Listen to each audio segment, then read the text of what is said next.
In today's video, I'll show you how to restrict login attempts in WordPress. This is an important security step that helps protect your website from brute force attacks where hackers repeatedly try to guess your login details. Start by logging in to your WordPress dashboard.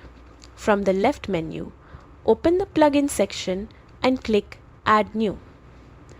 This will take you to the plugin library where you can add new features to your site. In the search bar, type Limit Login Attempts Reloaded.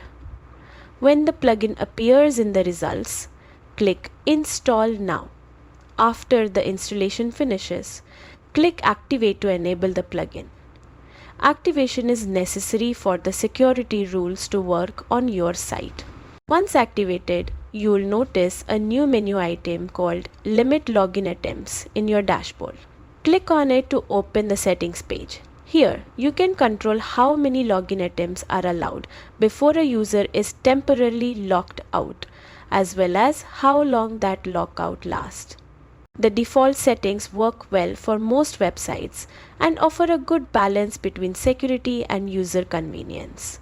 However, you can adjust the limits if you want stronger protection or more flexibility for users who may occasionally enter the wrong password. After reviewing or adjusting the settings, make sure to save your changes.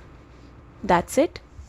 You've successfully restricted login attempts on your WordPress site, adding an extra layer of protection against unauthorized access. Thanks for watching, and don't forget to like and subscribe for more WordPress security tips.